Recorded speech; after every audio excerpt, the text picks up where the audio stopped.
Buenos dias, amigos. This is The Mark of Zorro by Johnston McCulley. So, caballeros y señoritas, vámonos. Don Carlos lost no time in hurrying out to the veranda again, since he had been listening and so knew what happened, and endeavoring to placate the embarrassed Don Diego Vega. Though there was consternation in his heart, he contrived to chuckle and make light of the occurrence. Women are fitful and full of fancy, senor, he said. At times they will rail at those whom they really adore. There's no telling the workings of a woman's mind. She cannot explain it with satisfaction herself. But I scarcely understand, Don Diego gasped. I use my words with care. Surely I said nothing to insult or anger the senorita. She would be wooed, I take it, in regular fashion. Do not despair, senor. Both her mother and myself have agreed that you are the proper man for her husband. It is customary that a maid fight off a man to a certain extent, and then surrender. It appears to make the surrender that much sweeter.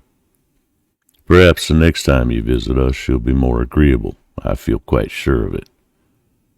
So Don Diego shook hands with Don Carlos Pulido and mounted his horse and rode slowly down the trail.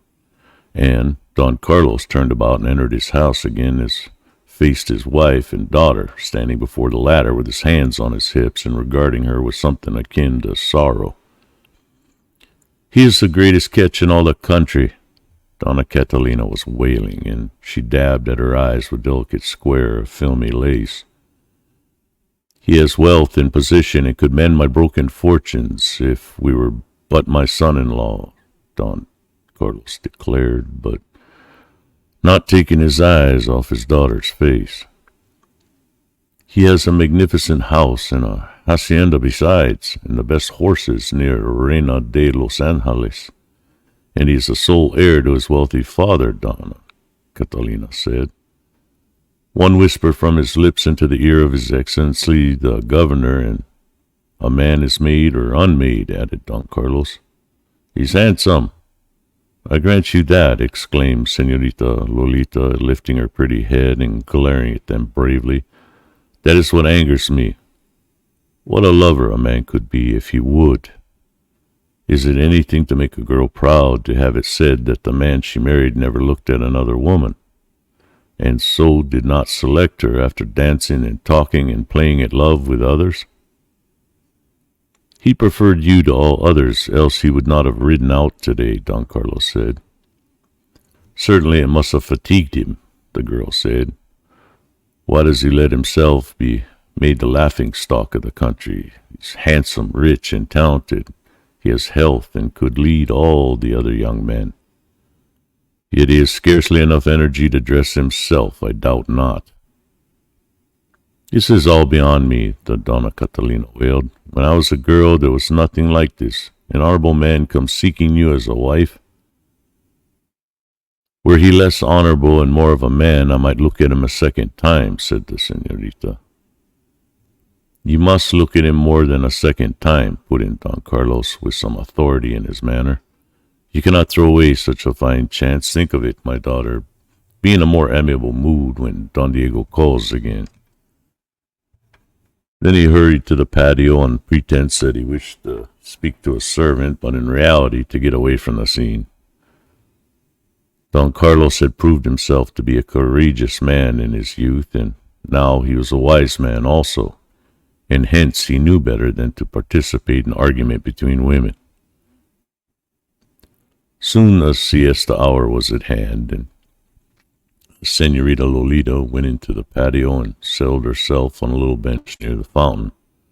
Her father was dozing on the veranda, and her mother in her room, and the servants were scattered over the place, sleeping also, but Senorita Lolita could not sleep, for her mind was busy. She knew her father's circumstances, of course, and for it had been some time since she could hide them, and she wanted naturally to see him in excellent fortune again. She knew, too, that did she wed with Don Diego Vega, her father was made whole. For a Vega would not let the relatives of his wife be in any but the best of circumstances. She called up before her vision of Don Diego's handsome face and wondered what it would be like if lighted with love and passion. 'Twere a pity the man was so lifeless, she told herself, but to wed a man who suggested sending a native servant to serenade her in his own place. The splashing of water in the fountain lulled her to sleep, and she curled up at one end of the bench, her cheek pillowed on one tiny hand, her black hair cascading to the ground. And suddenly she was awakened by the touch on her arm and sat up quickly, and then would have screamed except the hand was crushed against her lips to prevent her. Before her stood a man whose body was enveloped in a long cloak and face was covered with a black mask so that she could see nothing of his features except his glittering eyes. She had heard Senor Zorro, the highwayman, described, and she guessed that this was he, and her heart almost ceased to beat, she was so afraid. "Silence, and no harm comes to you, senorita," the man whispered hoarsely. You are," she questioned on her own breath. He stepped back, removed his sombrero, and bowed low before her. "You have guessed it, my charming senorita," he said. "I am known as Senor Zorro, the curse of Capistrano." "And you are here? I mean you no harm to any of this hacienda, senorita. I punish those who are unjust, and your father is not that. I admire him greatly. Rather would I punish those who do him evil than to touch him." I thank you, senor. "I am weary, and the hacienda is an excellent place to rest," he said. "I knew it to be the siesta hour also, and thought everyone would be asleep. It were a shame to awaken you, senorita, but I felt I must speak. Your beauty would hinge a man's tongue in its middle so that both ends might be free to sing your praises." Senorita Lolita had the grace to blush. "I would that my beauty affected other men so," she said. "And does it not? Is it that the Senorita Lolita lacks suitors? But that cannot be possible." "It is, nevertheless, senor. There are few bold enough to seek to ally themselves, the family of Pulido, since it's out of favor with the powers. There is one suitor," she went on, "but he does not seem to put much life into his wooing." "Ha! A laggard at love, and in your present? What ails this man? Is he ill?" "He is so wealthy that I suppose he thinks that he has to but request it, and a maiden will agree to wed him." "What an imbecile! 'Tis the wooing gives the spice to romance." "But you, senor, somebody may come and see you here. You may be captured." "And do you not wish to see a highwayman captured? Perhaps it would mend your father's fortune were he to capture me. The governor is much vexed, I understand, concerning my operations." You best go," she said. "There speaks mercy in your heart. You know the capture would mean my death, yet must I risk it and tarry a while?" He seated himself upon the bench, and Senorita Lolita moved away as far as she could and then started to rise, but Senor Zorro had been anticipating that. He grasped one of her hands, and before she guessed his intention, had bent forward, raised the bottom of his mask, and pressed his lips to its pink moist palm. "Senor," she cried, and jerked her hand away. "It was bold, yet a man must express his feelings," he said. "I have not offended beyond forgiveness, I hope. Go, senor, else I make an outcry." "And get me executed?" "You're but a thief of the high road." "Yet I love life as any other man." "I shall call out, senor. There's a reward offered for your capture." Such pretty hands would not handle blood money. "Go," she said. "Ah, senorita, you are so cruel. A sight of you sends the blood pounding through a man's veins. A man would fight a horde at the bidding of your sweet lips." "Senor!" A man would die in your defense, señorita, such grace, such fresh beauty. For the last time, señor, I shall make an outcry, and your fate will be on your head. Your hand again, señorita, and then I will go. It may not be. Then here I sit. They come and take me. No doubt I shall not have to wait long. That big Sergeant Gonzalez is on the trail, I understand, and may have discovered my tracks. He will have soldiers with him. Señor, for the love of saints. Your hand, señorita. She turned her back and gave it, and once more he pressed his lips to the palm, and then she felt herself being turned slowly, and her eyes looked deep into his. A thrill seemed to run through her. She realized that he retained her hand, and she pulled it away, and then she turned and ran quickly across the patio into the house. With her heart pounding at her ribs, she stood behind the curtains at the window and watched Señor Zorro walk slowly to the fountain and then stooped to take a drink. Then he put on his sombrero, looked back once at the house, and stalked away. She heard the galloping of hoofs of a horse die out in the distance. A thief, yet a man, she breathed. If Don Diego had only half as much dash and courage. She turned away from the window, thankful that none of the household had seen Señor Zorro or knew of his visit. The remainder of the day she spent on the veranda, half the time working on some lace she was making, and the other half gazing down the dusty trail that ran toward the highway. And then came evening, and down by the natives' adobe huts big fires were lighted, and the natives gathered round them to cook and eat and speak of the events of the day. Inside the house the evening meal had been prepared, and the family was about to sit at the table when someone knocked at the door. An Indian ran to open it, and Señor Zorro strode into the room. His sombrero came off, he bowed, and then he raised his head and looked at the speechless Dona Catalina and half-terrified Don Carlos. "I trust you will pardon the intrusion," he said. "I am the man known as Señor Zorro. But do not be frightened, for I have not come to rob." Don Carlos got slowly upon his feet, while Señorita Lolita gasped at the display of the man's courage and feared he would mention the visit of this afternoon, of which she refrained from telling her mother. "Scoundrel!" Don Carlos roared. "You dare to enter my honest house?" "I am no enemy of yours, Don Carlos," Señor Zorro replied. "In fact, I have done some things that should appeal to a man who has been persecuted." That was true, Don Carlos knew, but he was too wise to admit it and so speak to treason. Heaven knew he was enough in the bad graces of the governor now, without offending him more by treating with courtesy this man for whose carcass the governor had offered a reward. "What do you wish here?" he asked. "I crave your hospitality, señor. In other words, I would eat and drink. I am a caballero, hence make my claim in justice." "Whatever good blood once flowed in your veins has been fouled by your actions," Don Carlos said. "A thief and a highwayman has no claim upon the hospitality of this hacienda." "I take it that you fear to feed me, since the governor may hear of it," Señor Zorro answered. "You may say that you were forced to do it, and that will be the truth."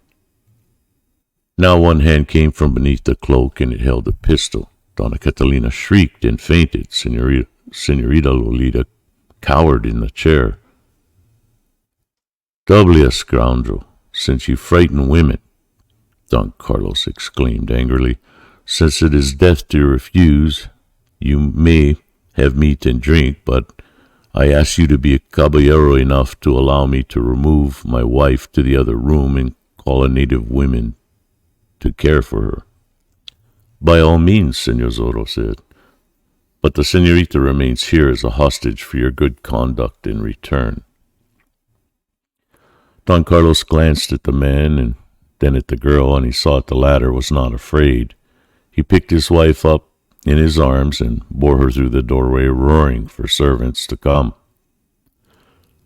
Senor Zorro walked around the end of the table and bowed to Lolita again and sat down in a chair beside her. This is foolhardiness, no doubt, but I had to see your beaming face again.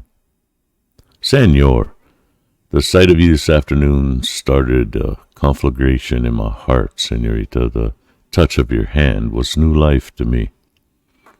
Lolita turned away, her face flaming, and Senor Zorro moved his chair near and reached for her hand, but she eluded him.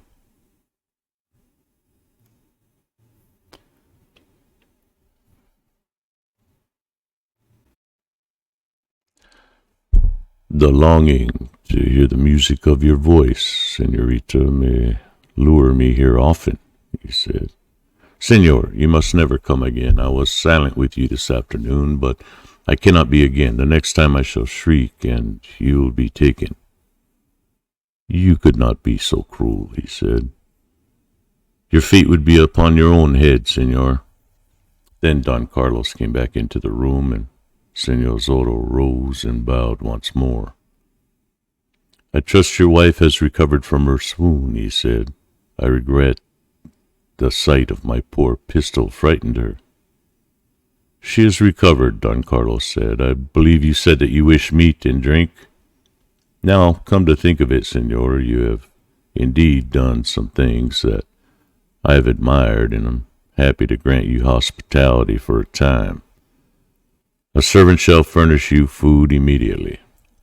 Don Carlos walked to the door, called a native, and gave his orders. Don Carlos was well pleased with himself. Carrying his wife into the next room had given him a chance, for servants had answered his call, and among them had been one he trusted. He ordered the man take the swiftest horse and ride like the wind the 4 miles to the pueblo, and there to spread the alarm that Senor Zorro was at the Pulido hacienda. His object now was to delay this Senor Zorro as much as possible, for he knew the soldiers would come, the highwayman would be killed or captured, and surely the governor would admit that Don Carlos was entitled to some consideration for what he had done. You must have had some stirring adventures, Senor, Don Carlos said as he returned to the table. A few, the highwayman admitted. There was that affair at Santa Barbara, for instance. I never did hear the straight of that. I dislike to speak of my own work, Senor. Please, the Senorita Lolita begged, and so Senor Zorro overcame his scruples for the time being. It really was nothing, he said. I arrived in the vicinity of Santa Barbara at sunset. There's a fellow there that runs a store, and he had been beating natives and stealing from the frailes. He would demand that the frailes sell him goods from the mission, and then complain that the weight was short and the governor's men would make the frailes deliver more, so I resolved to punish the man. Pray continue, Senor, said Don Carlos, bending forward as if deeply interested. I dismounted at the door of the building and walked inside. He had candles burning, and there were 6 fellows trading with him. I covered them with my pistol and drove them into the corner and ordered this storekeeper before me. I frightened him thoroughly and forced him to disgorge the money he had in a secret hiding place, and then I lashed him with a whip taken from his own wall and told him why I had done it. Excellent, Don Carlos cried. Then I sprang on my horse and dashed away. At a native's hut I made a placard saying that I was a friend of the oppressed. Feeling particularly bold that evening, I galloped up to the door of the Presidio, brushed aside the sentry who took me for a courier, and pinned the placard to the door of the Presidio with my knife. Just then the soldiers came rushing out. I fired over their heads, and while they were bewildered, I rode away toward the hills. And escaped, Don Carlos exclaimed. I am here. That is your answer. And why is the governor so particularly bitter against you, Senor? Don Carlos asked. There are other highwaymen to whom he gives no thought. Ha! I had a personal clash with His Excellency. He was driving from San Francisco de Asís to Santa Barbara on official business with an escort of soldiers about him. They stopped at a brook to refresh themselves, and the soldiers were scattered while the governor spoke with his friends. I was hiding in the forest and suddenly dashed out at them. Instantly, I was at the open door of the coach. I presented my pistol at his head and ordered him to hand over his fat purse, which he did. Then I spurred through his shoulders, upsetting several as I did so. "And escaped," Don Carlos cried. "Yes, I am here," assented Senor Zorro. The servant brought a tray of food and placed it before the highwayman, retreating as soon as possible, his eyes big with fear and his hands trembling. For many weird tales had been told of this same Senor Zorro and his brutality, none of which was true. "I'm sure that you'll pardon me," Senor Zorro said, "when I ask you to sit at the far end of the room as I take each bite.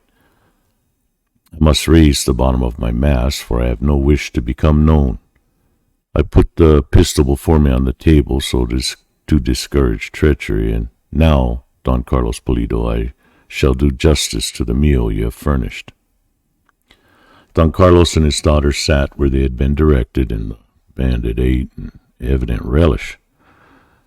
Now and then he stopped to talk to them, and once he had Don Carlos send out for more wine, declaring it to be the best he had tasted for a year. Don Carlos was only too glad to oblige him. He was playing to gain time. He knew the horse the native rode, and Judge said he reached Presidio at Reino de los Angeles before this, and that the soldiers were on their way, if he could just hold the Senor Zorro until they arrived. "I'm having some food prepared for you to carry with you, senor," he said. "You will pardon me while I get it? My daughter will entertain you." Senor Zorro bowed, and Don Carlos hurried from the room, but Don Carlos had made a mistake in his eagerness. It was an unusual thing for a girl to be left alone in the company of a man in such fashion, especially with a man known to be an outlaw. Senor Zorro guessed at once that he was being delayed purposely, for again it was an unusual thing for a man like Don Carlos to go for a package of food himself when there were servants that could be called by a mere clapping of his hands. Don Carlos, in fact, had gone into the other room to listen at the window for the sounds of galloping horses. "Senor," Lolita whispered from across the room. "What is it, senorita?" "You must go at once. I'm afraid that my father has sent for soldiers." "And you are kind enough to warn me?" "Do I wish to see you taken here? Do I wish to see fighting and bloodshed?" she asked. "Is that the only reason, senorita?" "Will you not go, senor?" "I am loath to rush away from such a charming presence, senorita. May I come again at the next siesta hour?" "By the saints, no. This must end, Senor Zorro. Go your way and take care. You have done some things that I admire, since I would not see you captured. Go north as far as San Francisco de Asís, and turn honest, senor. It's the better way." "Little priest," he said, "shall you go, senor?" "But your father has gone to fetch food for me, and could I depart without thanking him for this meal?" Don Carlos came back into the room, and then Senor Zorro knew by the expression on his face that the soldiers were coming up the trail. The Don put a package on the table. "Some food to carry with you, senor," he said, "and we would relish more of your reminiscences before you start on your perilous journey. I have spoken too much of myself already, senor, and it ill becomes a caballero to do that. It were better that I thank you and leave now." "Oh, at least, senor, drink another mug of wine." "I fear," said Senor Zorro, "that the soldiers are much too close, Don Carlos." The face of the Don went white at that, for the highwayman was picking up his pistol, and Don Carlos feared he was about to pay the price for his treacherous hospitality, but Senor Zorro made no move to fire. I forgive you this breach of hospitality, Don Carlos, because I am an outlaw and there has been a price put upon my head, he said, and also I hold you no ill will because of it. Buenos noches, señorita. Señor, adios. Then a terrified servant who knew little concerning the events of the evening rushed in at the door. Master, the soldiers are here, he cried. They're surrounding the house. On the table near its middle was an imposing candelero in which half a score of candles burned brightly. Senor Zorro sprang toward it now, and with one sweep of his hand dashed it to the floor, extinguishing all the candles in an instant and plunging the room into darkness. He evaded the wild rush of Don Carlos, springing across the room so lightly that his soft boots made not the slightest noise to give news of his whereabouts. For an instant the Senorita Lolita felt a man's arm around her waist, gently squeezing it, felt a man's breath on her cheek, and heard a man whisper in her ear, "Until later, senorita."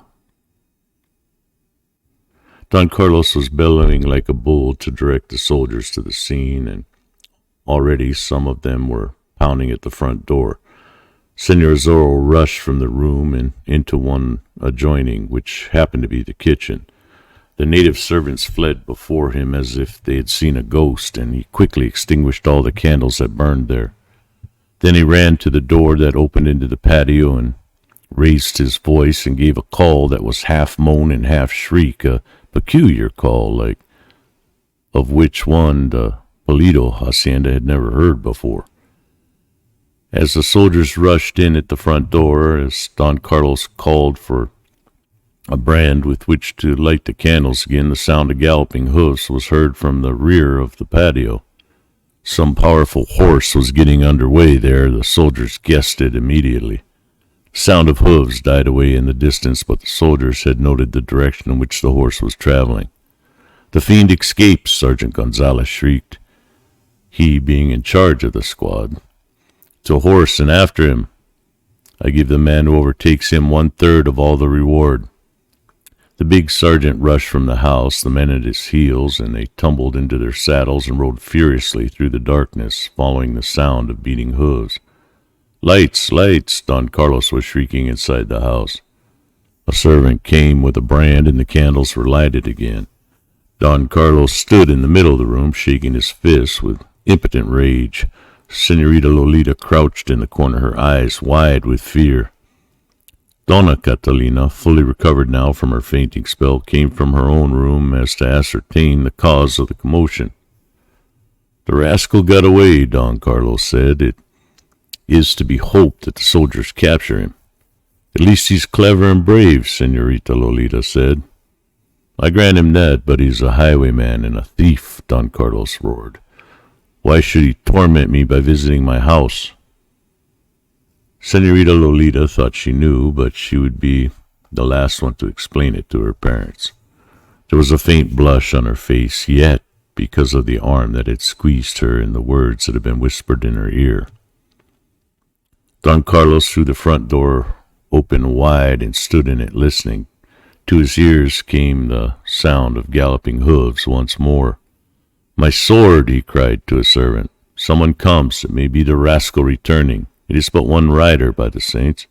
The galloping stopped. A man made his way across the veranda and hurried through the door into the room. "Thank the good saints," Don Carlos gasped. It was not the highwayman that returned. It was Captain Ramon, Commandante of the Presidio at Reina de los Angeles.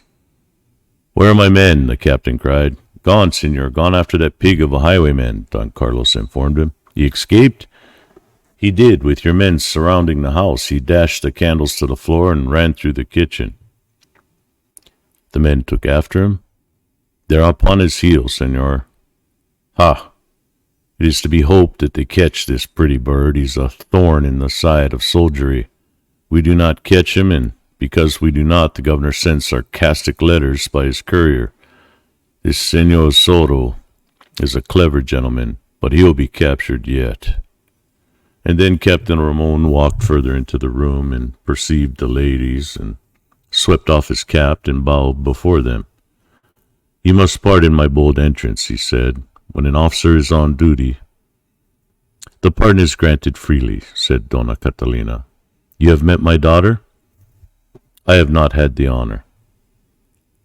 The Donna presented them, and Lolita retreated to her corner again, observed the soldier. He was not ill to look at, a tall, straight, and in a brilliant uniform, and with a sword dangling at his side. As for the captain, he never had set eyes upon Senorita Lolita before, for he'd been at a post in Reina de Los Angeles but a month, having been transferred there from Santa Barbara.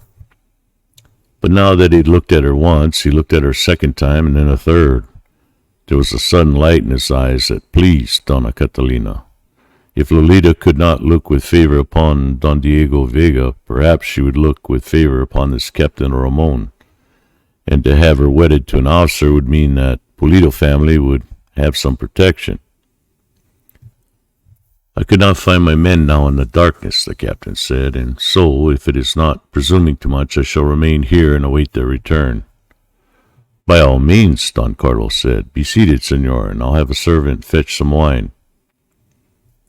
"This Senor Zorro has about had his run," the captain said, and after the wine had been tasted and found excellent, "now and then a man of his sort pops up and endures for a little day, but he never lasts long. In the end, he'll meet his fate." "That is true," said Don Carlos. "The fellow was boasting to us tonight of his accomplishments." "I was Commandante of Santa Barbara when he made his famous visit there," the captain explained. "I was visiting at one of the houses at the time, else there might have been a different story. And tonight, when the alarm came, I was not at the Presidio, but at the residence of a friend. That is why I did not ride out with the soldiers. As soon as I was notified, I came. It appears that this Senor Zorro has some knowledge of my whereabouts and is careful that I am not in a position to clash with him. I hope one day to do so." "You think you could conquer him, senor?" Donna Catalina asked. "Undoubtedly. I understand he is really extraordinary hand with a blade, but he made a fool of my sergeant. But that's a different proposition. I believe he held a pistol in one hand while he fenced, too. I should make short work of this fellow." There was a closet in one corner of the room, and now its door was opened a crack. "The fellow should die the death," Captain Ramon went on to say. "He is brutal in his dealings with men. He kills wantonly, I've heard. They say he caused a reign of terror in the north, in the vicinity of San Francisco de Assis. He slew men regardless, insulted women, and the closet door was hurled open, and Senor Zorro stepped into the room. "I shall take you to task for that statement, senor, since it is falsehood," the highwayman cried. Don Carlos whirled around and gasped in surprise. Donna Catalina felt suddenly weak in the knees and collapsed on the chair. Senorita Lolita felt some pride in the man's statement and a great deal of fear of him. I thought you had escaped," Don Carlos gasped. "Ha! It was but a trick. My horse escaped, but I did not." "Then there shall be no escape for you now," Captain Ramon cried, drawing his blade. "Back, senor," Zorro cried, exhibiting a pistol suddenly. "I shall fight you gladly, but the fight must be fair. Don Carlos, gather your wife and daughter beneath your arms and retire to the corner while I cross blades with this teller of falsehoods. I do not intend to have a warning given out that I still am here." "I thought you escaped," Don Carlos gasped again, seeming unable to think of anything else, and doing as Senor Zorro commanded. "A trick," the highwayman repeated, laughing. "It is a noble horse I have. Perhaps you heard a peculiar cry from my lips. My beast is trained to act at that cry. He gallops away wildly, making considerable noise, and the soldiers follow him. And when he has gone some distance, he turns aside and stops, and after the pursuit is past, he returns to await my bidding. No doubt he is behind the patio now. I shall Punish this captain and then mount and ride away. With pistol in your hand, Ramon cried. I put the pistol upon the table, so there it remains. If Don Carlos stays in the corner with the ladies, now, Captain. Senor Zorro extended his blade. With a glad cry, Captain Ramon crossed it with his own. Captain Ramon had some reputation as a master of fence, and Senor Zorro evidently knew it, for he was cautious at first, leaving no opening on defense rather than attack. The captain pressed him back, his blade flashing like streaks of lightning in troubled sky. Now Senor Zorro was almost against the wall near the kitchen door, and in the captain's eyes the light of triumph was already beginning to burn. He fenced rapidly, giving the highwayman no rest, standing his ground and keeping his antagonist against the wall. And then Senor Zorro chuckled, for now he had solved the other manners of combat and knew that all would be well. The captain gave ground a little as the defense turned into an attack that puzzled him. Senor Zorro began laughing lightly. "'Twere a shame to kill you," he said. "You're an excellent officer, I have heard, and the army needs a few such. But you have spoken falsehood regarding me, and so must pay a price. Presently I shall run you through, but in such a manner that your life will not emerge when I withdraw my blade." "Boaster," the captain snarled. "As to that, we shall see presently. Ha! I almost had you there, my captain. You're more clever than your big sergeant, but not half clever enough. Where do you prefer to be touched, the left or the right?" "If you're so certain to run me through—" "The right shoulder," the captain said. "Guard it well, my captain, for I shall do as you say." The captain circled, trying to get light of the candles in the highwayman's eyes, but Senor Zorro was too clever for that. He caused the captain to circle back, forced him to retreat, and fought him into a corner. "Now, my captain," he cried. And so he ran him through the right shoulder, and as the captain said, and twisted the blade a bit as he brought it out. He had struck a little low, and the Captain Ramon dropped to the floor, sudden weakness upon him. Senor Zorro stepped back and sheathed his blade. "I ask the pardon of the ladies for this scene," he said, "and I assure you that this time I am indeed going away. You'll find that the captain is not badly injured, Don Carlos. He may return to his presidio within a day." He removed his sombrero and bowed low before them, while Don Carlos sputtered and failed to think of anything to say that would be mean and cutting enough. His eyes, for a moment, met those of Señorita Lolita, and he was glad to find in hers there was no repugnance. "Buenas noches," he said, and laughed again. Then he dashed through the kitchen and into the patio and found his horse waiting for him there, as he said it would be, and he was quick to mount and ride away.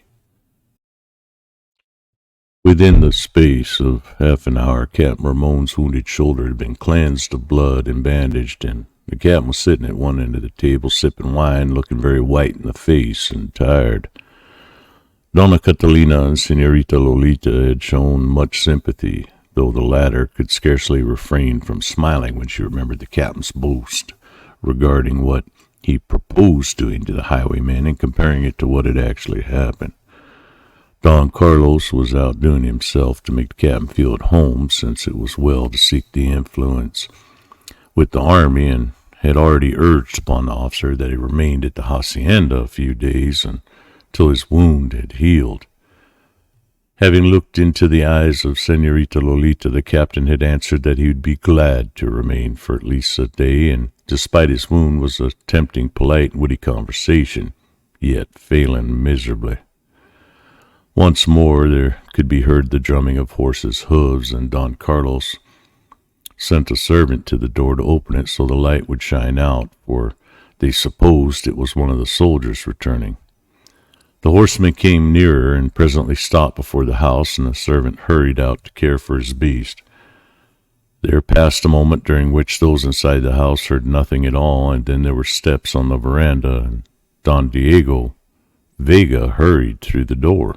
"Ha!" he cried in relief as he's rejoiced that they're all alive and well. Don Diego, the master of the house, explained, "You've ridden from the pueblo a second time in one day?" "No doubt, and I shall be ill because of it," Don Diego said. "Already I'm feeling stiff and my body aches, yet I feel that I must come. There was an alarm in the pueblo, and it was noised abroad that Senor Zorro, the highwayman, had paid a visit to the hacienda. I saw the soldiers ride furiously in this direction, and fear came into my heart, and you must understand, Don Carlos, how I felt for sure."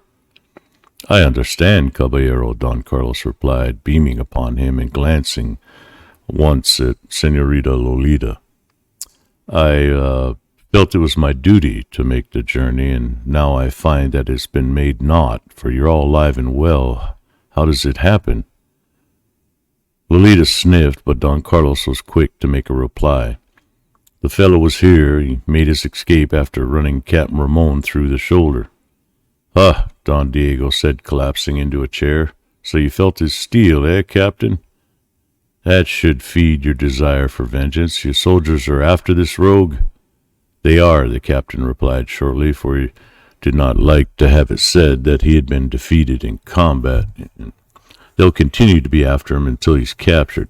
I have a big sergeant, Gonzalez. I think he's a friend of yours, Don Diego. He's eager to make the arrest and earn the governor's reward. I shall instruct him when he returns to take his squad and pursue this highwayman until he has been dealt with properly." "Let me express the hope that the soldiers will be successful, senor. The rogue has annoyed Don Carlos and the ladies, and Don Carlos is my friend, and I would have all men know it." Don Carlos beamed, and Donna Catalina smiled bewitchingly, but the Senorita Lolita fought to keep her pretty upper lip from curling with scorn. "A mug of your refreshing wine, Don Carlos," Don Diego Vega continued. "I'm fatigued. Twice today I've ridden here from Reina de los Angeles, and about all a man can endure." "'Tis not much of a journey, 4 miles, said the captain. "Possibly not for a rough soldier," Don Diego replied, "but it is for a caballero." "May not a soldier be a caballero?" Ramon asked, nettled somewhat at the other's words. "It has happened before now, but we come across it rarely," Don Diego said. He glanced at Lolita as he spoke, intending that she should take notice of his words, for he seen the manner in which the captain glanced at her, and jealousy was beginning to burn in his heart. "Do you mean to insinuate, senor, that I am not of good blood?" Captain Ramon asked. "I cannot reply to that, senor, having seen none of it. No doubt this Senor Zorro could tell me. He saw the color of it, I understand." "By the saints," Captain Ramon cried, "you would taunt me." "Never be taunted by truth," Don Diego observed. "He ran you through the shoulder, eh? 'Tis a mere scratch, I doubt not. Should you not be at the Presidio instructing your soldiers?" "I await their return here," the captain replied. "Also, it is a fatiguing journey from here to the Presidio according to your own ideas, senor." "But a soldier is inured to hardship, senor." "True, there are many pests he must encounter," the captain said, glancing at Don Diego with meaning. "You term me a pest, senor? Did I say as much?" This was perilous ground, and Don Carlos had no mind to let an officer of the army and Don Diego Vega have trouble in his hacienda for fear he would get into greater difficulties. "More wine, senors," he exclaimed in a loud voice, stepping between their chairs in utter disregard of proper breeding. "Drink, my captain, for your wound has made you weak, and you, Don Diego, after your wild ride." "I doubt its wildness," Captain Ramon observed. Don Diego accepted the proffered wine mug and turned his back to the captain. He glanced across at Senorita Lolita and smiled. He got up deliberately and picked up his chair and carried it across the room to set it down beside her. "And did the rogue frighten you, senorita?" he asked. "Suppose he did, senor. Would you engage the matter? Would you put a blade at your side and ride abroad until you found him and then punish him as he deserves?" By the saints, were it necessary, I might do as much, but I am able to employ a raft of strong fellows who would like nothing better than to run down the rogue. Why should I risk my own neck? Oh, she exclaimed, exasperated. Let us not talk further this bloodthirsty Senor Zorro, she begged. There are other things fit for conversation. Have you been thinking, senorita, on the object of my visit earlier this day? Senorita Lolita thought of it now. She remembered again that the marriage would mean to her parents and their fortunes, and she recalled the highwayman, too, and remembered his dash and spirit, and wished that Don Diego could be such a man, and she could not say the word that would make her the betrothed of Don Diego Vega. I've scarcely had time to think of it, caballero, she replied. I trust you'll make up your mind soon, he said. Are you so eager? My father was at me again this afternoon. He insists that I should take a wife as soon as possible. It is rather a nuisance, of course, but a man must please his father. Lolita bit her lips because of the quick anger. Was ever so courted before. She wondered. I shall make up my mind as soon as possible, senor, she said finally. Does this Captain Ramon remain long at the hacienda? A little hope came into Lolita's breast. Could it be possible that Don Diego Vega was jealous? If that were true, possibly there might be stuff in the man. After all, perhaps he would awaken and love and passion come to him, and he would be as other young men. My father has asked him to remain until he is able to travel to the Presidio, she replied. He's able to travel now. It's a mere scratch. You will not return tonight? She asked.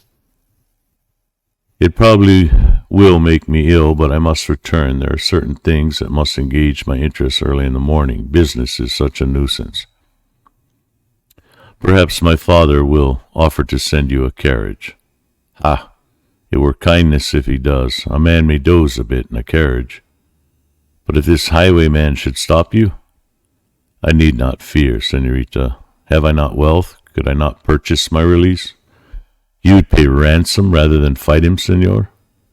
I have lots of money, but only one life, senorita. Would I be wise man to risk having my blood let out? It would be the manly part, would it not? She asked. Any male can be manly at times, but it takes a clever man to be sagacious, he said. Don Diego laughed lightly, as if it cost him an effort, and bent forward to speak in lower tones. On the other side of the room, Don Carlos was doing his best to make Captain Ramon comfortable, and was glad that he and Don Diego remained apart for the time being. Don Carlos, the captain said, I come from a good family, and the governor is friendly toward me, as no doubt you've heard. I am but 23 years of age, else I would hold higher office, but my future is assured. I am rejoiced to learn it, senor. I never set eyes upon your daughter until this evening, but she's captivated me, senor. Never have I seen such grace and beauty, such flashing eyes. I ask your permission, senor, to pay my address to the senorita. Here was a fix. Don Carlos had no wish to anger Don Diego Vega, or a man who stood in the governor's regard. And how was he to evade it? If Lolita would not force her heart to accept Don Diego, perhaps she could learn to love Captain Ramon. After Don Diego, he was the best potential son-in-law in the vicinity. Your answer, senor? The captain was asking. I trust you'll not understand me, senor, Don Carlos said in lower tones. I must make a simple explanation. Proceed, senor. But this morning Don Diego Vega asked me the same question. Ha! You know his blood and his family, senor. Could I refuse him? Of rights I could not, but I may tell you this, the senorita weds no man unless it's her wish, so Don Diego has my permission to pay his address, but if he fails to touch her heart. Then I may try, the captain asked. You have my permission, senor, of course. Don Diego has great wealth, but you have a dashing way with you, and Don Diego, that is, he is, rather... I understand perfectly, senor, the captain said, laughing. He's not exactly a brave and dashing caballero, unless your daughter prefers wealth to a genuine man. My daughter will follow the dictates of her heart, senor, Don Carlos said proudly, and the affair is between Don Diego Vega and myself. So long as you use discretion, senor, I would have nothing happen that would cause enmity between the Vega family and mine. Your interests shall be protected, Don Carlos, Captain Ramon declared. As Don Diego talked, the senorita Lolita observed her father and Captain Ramon and guessed what was being said. It pleased her, of course, that a dashing officer should enter the lists for her hand, and yet she had felt no thrill when first she looked into his eyes. Senor Zorro now had thrilled her to the tips of her tiny toes, and merely because he had talked to her and touched the palm of her hand with his lips. If Don Diego Vega were only more like the highwayman, if some man appeared who combined Vega's wealth with the rogue's spirit and dash of courage. There was a sudden tumult outside, and into the room strode the soldiers, Sergeant Gonzalez at their head. They saluted their captain, and the big sergeant looked with wonder at his wounded shoulder. The rogue escaped us, Gonzalez reported. We followed him for a distance of 3 miles or so as he made his way into the hills where we came upon him. Well, Ramon questioned. He has allies. What is this? Fully 10 men were waiting for him, my captain. They set upon us before we were aware of their presence. We fought them well, and 3 of them wounded, but they made their escape and took their comrades with them. We had not been expecting a band, of course, and so we rode into an ambush. Then we have to contend with the band of them, Captain Ramon said. Sergeant, select a score of men in the morning and have command over them. You will take the trail of Senor Zorro, and you will not stop until he is either captured or slain. I will add a quarter's wages to the reward of His Excellency the Governor if you're successful. Ah, it is what I've wished, Gonzalez cried. Now we shall run this coyote to earth in short order. I shall show you the color of his blood. 'Twould be no more than right, since he has seen the color of the captain's, Don Diego put in. What is this, Don Diego, my friend? Captain, you have crossed blades with the rogue? I have, the captain assented. You but followed a tricky horse, my sergeant. The fellow was here, in a closet, and came out after I entered, so it must have been some other man you met with his companions up in the hills. The Senor Zorro treated me much as he treated you in the tavern, had a pistol handy in case I should prove too expert with the blade. Captain and sergeant looked at each other squarely, each wondering how much the other had been lying, while Don Diego chuckled faintly and tried to press the Senorita Lolita's hand and failed. This thing can be settled only in blood, Gonzalez declared. I shall pursue the rascal until he's run to earth. I have permission to select my men? You may take any at the Presidio, the captain said. Sergeant Gonzalez, I should like to go with you, Don Diego said suddenly. By the saints, it would kill you, caballero. Day and night in the saddle, uphill and downhill, through the dust, the heat, and with a chance of fighting. Well, perhaps it were best for me to remain in the pueblo, Don Diego admitted, but he has annoyed this family, of which I am a true friend. At least you'll keep me informed. You'll tell me how if he escapes, if he dodges you. At least I may know that you're on his trail and where you're riding, so I can be with you in spirit. Certainly, caballero, certainly, Sergeant Gonzalez replied. I shall give you the chance of looking upon the rogue's dead face, I swear it. 'Tis a terrible oath, my sergeant. Suppose it should come to pass. I mean, if I slay the rascal, caballero, my captain, do you return this night to the Presidio? Yes, Ramon replied. Despite my wound, I can ride a horse. He glanced toward Don Diego as he spoke, and there was almost a sneer upon his lips. What magnificent grit, Don Diego said. I too shall return to Reina de los Angeles if Don Carlos will be as good as to have his carriage round. I can tie my horse to the rear of it. To ride horseback the distance again this day would be the death of me. Gonzales laughed and led the way from the house. Captain Ramon paid his respects to the ladies, glowered at Don Diego, and followed. The caballero faced Senorita Lolita again as their parents escorted the captain to the door. "You'll think of the matter?" he asked. "My father will be at me again within a few days, and I shall escape censure if I'm able to tell him that all is settled. If you decide to wed me, have your father send me word by servant, then I shall put my house in order against the wedding day." "I shall think of it," the girl said. "We would be married at the mission of San Gabriel, only we should have to make the confounded journey there. Fray Felipe of the mission has been my friend from the days of my boyhood, and I would have him say the words unless you prefer otherwise. He could come to Reina de los Angeles and read the ceremony in the little church on the plaza there." "I shall think of it," the girl said. "Perhaps I may come out again to see you within a few days if I survive this night. Buenas noches, senorita. I suppose I should kiss your hand?"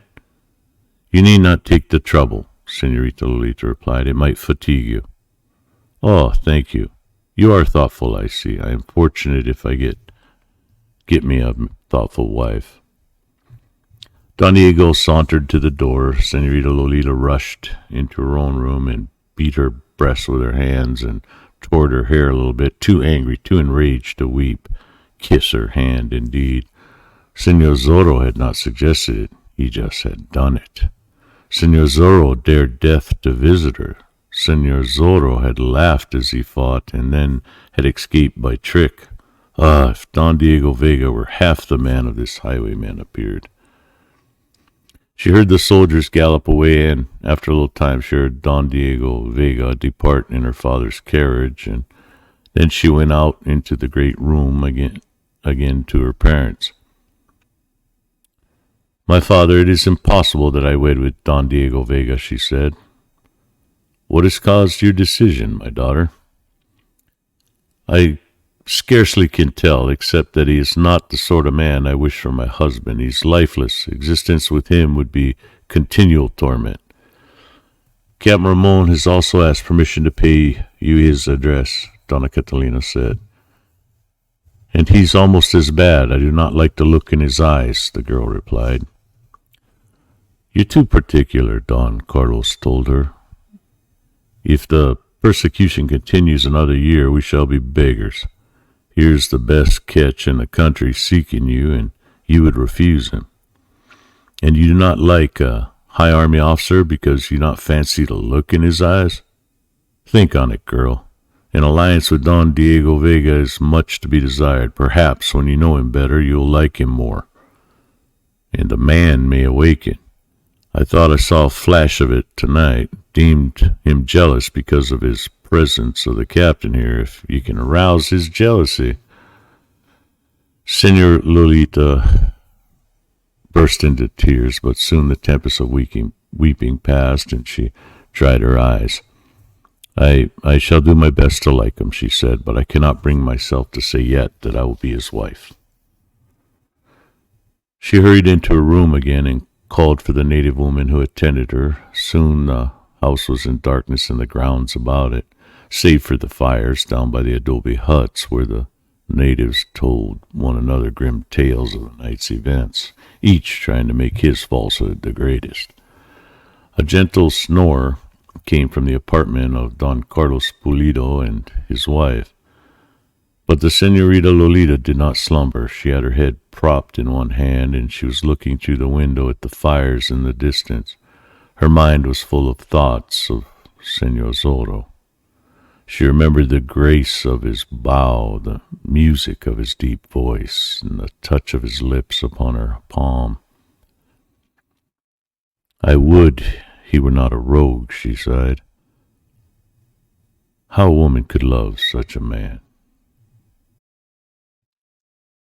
Shortly after daybreak the following morning, there's considerable tumult in the plaza at Reina de los Angeles.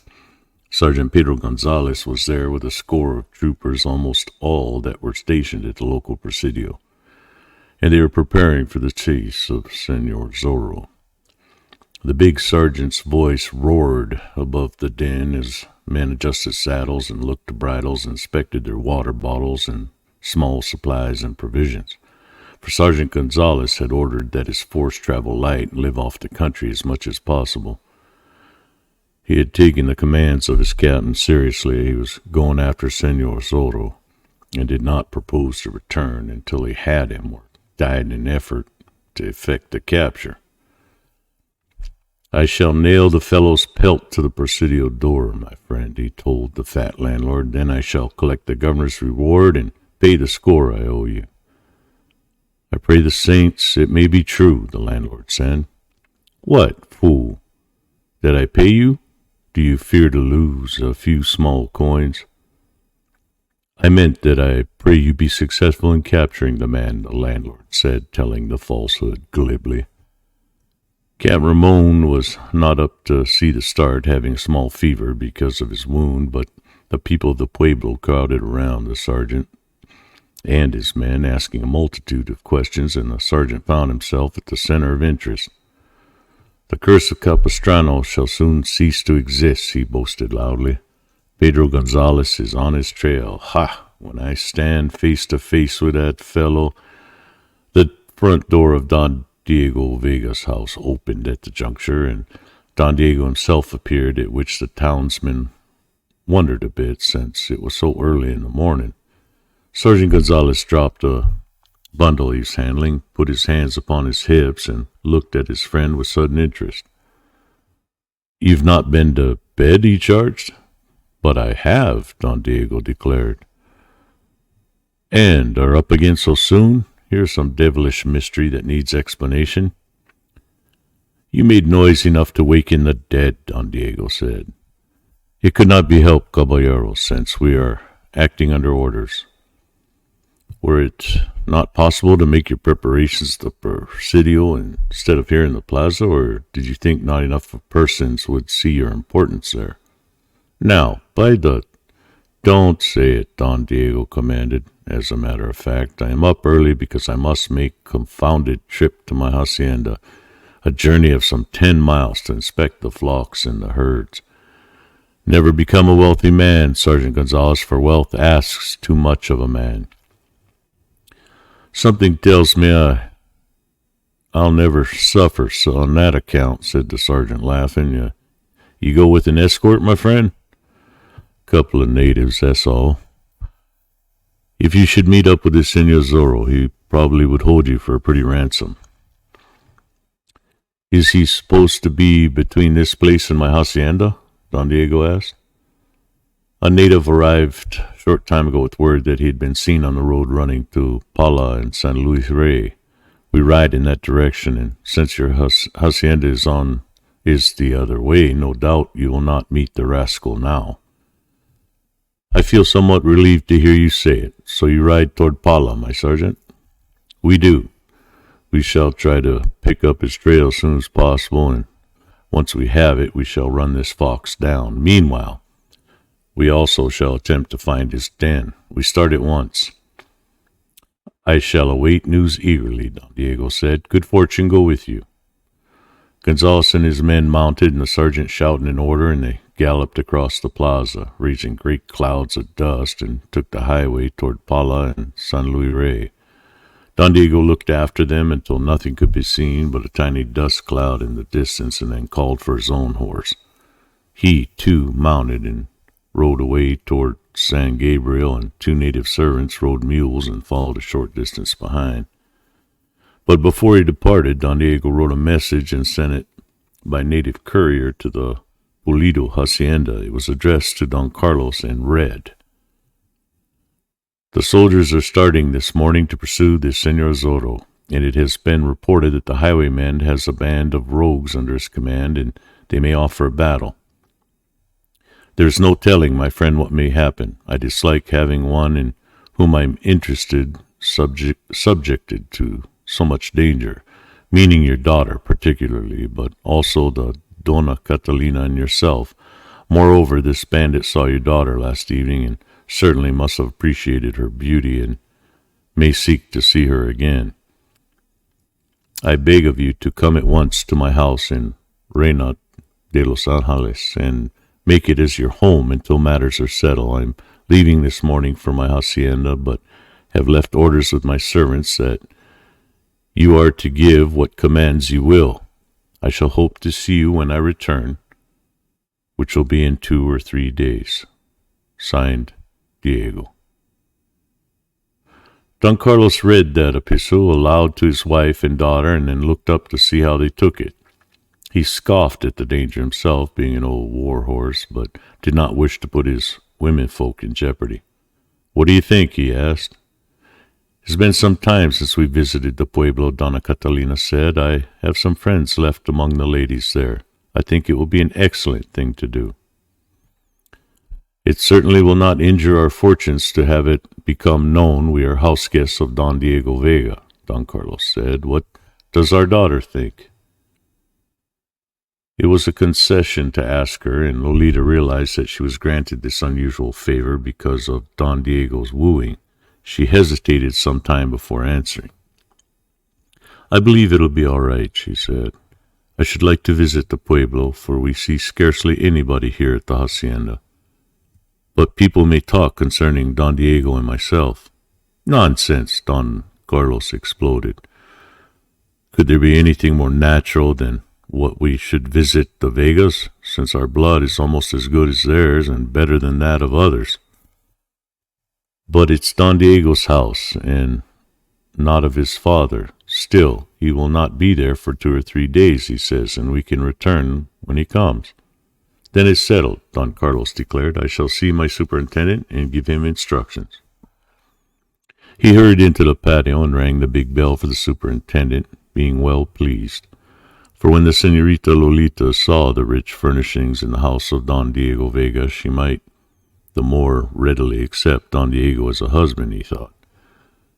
When she saw the skills and satins and elegant tapestries, the furniture inlaid with gold and studded with precious stones, and when she realized she could be the mistress of this and much more besides, Don Carlos flattered himself that he knew the feminine heart.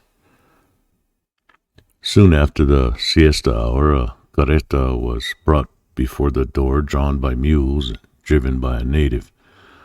Donna Catalina and Lolita got into it, and Don Carlos bestrode his best horse and rode it at its side. And so they went down the trail to the highway and down the highway toward Reina de los Angeles. They passed folk who marveled to see the Pulido family thus going abroad, for it was well known that they had met with ill fortune and scarcely went anywhere now. It was even whispered that the ladies did not keep up with the fashions, and that the servants were poorly fed, but remained at the hacienda because their master was so kind. But Donna Catalina and her daughter held their heads proudly, as did Don Carlos, and they greeted the people they knew, and so continued along the highway. Presently they made a turning and could see the pueblo in the distance. The plaza and the church with its high cross on one side of it, and the inn and the storehouses, and a few residences of more pretentious sorts like Don Diego's, and the scattered huts of natives and poor folk as well. The carreta stopped before Don Diego's door, and the servants rushed out to make the guests welcome, spreading a carpet from the carreta to the doorway that the ladies would not have to step into dust. Don Carlos led the way into the house after ordering that the horse and mules be cared for and the carreta put away, and there they rested for a time, and the servants brought out wine and food. They went through the rich house then, and even the eyes of Donna Catalina, who had seen many rich houses, widened at what she saw here in Don Diego's home. "To think that our daughter could be a mistress of all this when she speaks the word," she gasped. Senorita Lolita said nothing, but she began thinking that perhaps it would not be so bad after all to become the wife of Don Diego. She was fighting a mental battle. Was Senorita Lolita? This was terrible. On the one side was wealth and position, and the safety of good fortune of her parents, and a lifeless man for a husband, and on the other side was the romance and ideal love she craved. Until the last hope was gone, she could not give the latter up. Don Carlos left the house and crossed the plaza to the inn, where he met several gentlemen of age and renewed acquaintances with them, albeit he noticed that none was enthusiastic in his greeting. They feared he's supposed to appear openly friendly to him, since he was in the bad graces of the governor. "You're in the pueblo on business?" one asked. "Not so, senor," Don Carlos replied, and gladly, since here was a chance to set himself right and apart. "Senor Zorro is abroad, and the soldiers after him." "We're aware of that." "There may be a battle or a series of raids, since it is whispered that now Senor Zorro has a band of cutthroats with him, and my hacienda is off by itself and would be at the mercy of a thief." "Ah, so you bring your family to the pueblo until the matter is at an end?" "I had not thought of doing so, but this morning Don Diego Vega sent out to me a request that I bring my family here and to make use of his house for the time being. Don Diego has gone to his hacienda, but will return within a short time." The eyes of those who heard opened a bit at that, but Don Carlos pretended not to notice and went on sipping his wine. "Don Diego was out to visit me yesterday morning," he continued. "We renewed old times, and my hacienda had a visit from Senor Zorro last night, as doubtless you've heard, and Don Diego, learning of it, galloped out again, fearing it we had met with disaster." "Twice in one day," gasped one of those that heard. "I said it, senor." That is, your daughter is very beautiful, is she not, Don Carlos Pulido? And 17, is she not about?" 18, senor. She is called Beautiful, I believe," Don Carlos admitted. Those around him glanced at one another. They had the solution now. Don Diego Vega was seeking to wed Senorita Lolita Pulido. That meant the Pulido's fortunes would soon be at the flood again, and that he might feel called upon to remember his friends and look askance at those who had not stood by him. So now they crowded forward, alert to do him honor, and asked concerning crops and the increase of his herds and flocks, and whether the bees were doing as well as usual, and did he think the olives were excellent this year. Don Carlos appeared to take it all as a matter of course. He accepted the wine they bought and purchased himself, and the fat landlord darted about, doing their bidding and trying to compute the day's profits in his head, which was a hopeless task for him. When Don Carlos left the inn at dusk, several of them followed him to the door, and two of the more influential walked with him across the plaza to the door of Don Diego's house. One of these begged that Don Carlos and his wife visit his house that evening for music and talk. Don Carlos graciously accepted the invitation. Donna Catalina had been watching from a window, and her face was beaming when she met her husband at the door. "Everything goes well," he said. "They have met me with open arms, and I have accepted an invitation to visit tonight." "But Lolita," Donna Catalina protested. "She must remain here, of course. Will it not be all right? There are 100 servants about, and I have accepted this invitation, my dear." Such a chance to win favor again could not be disregarded, of course, and so Lolita was made acquainted with the arrangement. She was to remain in the great living room reading a volume of verse she had found there, and if she grew sleepy was to retire to a certain chamber. The servants would guard her, and the dispensero would look after her wishes personally. Don Carlos and his wife went to make their evening visit, being lighted across the plaza by 6 natives who held torches in their hand, for the night was without moon, and rain was threatening. Senorita Lolita curled up on a couch, the volume of verse in her lap, and began to read. Each verse treated of love, romance, and passion. She marveled that Don Diego would read such, being so lifeless himself, but the volume showed that it had been much handled. She sprang from the couch to look at other books on the bench not far away, and her amazement increased. Volume after volume of poets who sang of love, volumes that had to do with horsemanship, books that had been written at the dictation of masters of fencing. Tales of great generals and warriors were there. Surely these volumes were not for a man of Don Diego's blood, she told herself, and then she thought perhaps he reveled in them, thought not in the manner of life they preached. Don Diego was something of a puzzle, she told herself for the 100th time, and she went back and began reading the poetry again. Then Captain Ramon hammered at the front door.